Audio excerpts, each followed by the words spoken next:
The hearing room was tense, humming with the low murmur of the voices and the occasional shuffling of papers. Cameras flashed, pens scribbled, and all eyes were locked on one of the most unlikely face-offs Washington had seen in months. The room was packed, and not because the subject of the hearing was so captivating, but because everyone knew sparks were about to fly. Congresswoman Alexandria Ocasio-Cortez, bold and unflinching, leaned forward with that unmistakable spark of fire in her eyes. Senator John Kennedy, calm but calculating, sat across from her with his glasses perched low on his nose, almost daring her to make the first move. He didn't flinch when she smirked. He'd seen that kind of confidence before. The moment came quickly. With her voice laced in sarcasm, Ak tilted her head and mocked, "You've got a law degree, Senator? Interesting. Funny, because half the time you sound like you skipped class." Her words drew a few muffled chuckles from the audience and even some nods from her supporters seated behind her. For a brief second,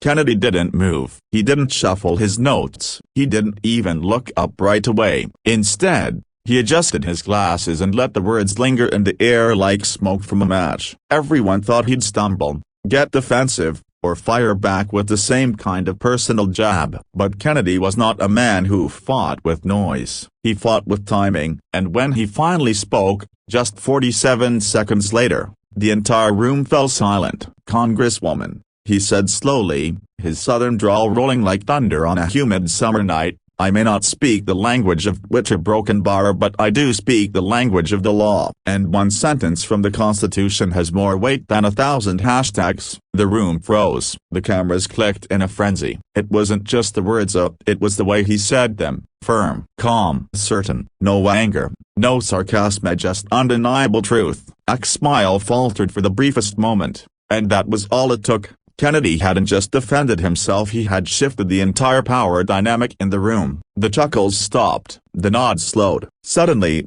people leaned in, and not toward her, but toward him. The next minutes were not a shouting match. They were a masterclass in restraint and confidence. Kennedy laid out his argument, point by point, each one rooted in precedent and legal foundation. Every sentence carried the weight of decades of study and practice. He didn't try to be flashy, and he didn't try to win applause. He simply spoke with the authority of someone who knew that truth doesn't need a microphone to be heard. It needs clarity. For Ak, the challenge was clear. She could fire back with quick one-liners, and they might trend online for an hour, maybe a day. But Kennedy's words weren't built for Twitter. They were built for history. And that was when the mood shifted entirely. The room wasn't laughing anymore. It was listening. By the end of the exchange, Kennedy leaned back in his chair, his notes untouched. He hadn't needed them. The silence in the room spoke louder than any gavel. Even Ak, fiery as she was, had been left without a comeback that could match the gravity of his one sentence. The story of that moment spread quickly, and not just through political circles,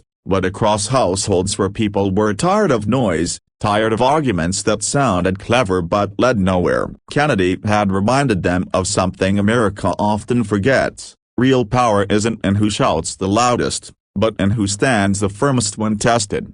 That hearing became more than just a political skirmish. It became a lesson in patience, in restraint, and in the strength of preparation over performance. Kennedy didn't win because he mocked back. He won because he understood that truth, when spoken with conviction, doesn't need a spotlight. It creates its own. And as people replayed that moment again and again, the message became clear. You don't have to meet disrespect with disrespect. Sometimes, the sharpest weapon in any debate is not anger or arrogance, but calm certainty and an unshakable belief in what you know to be true.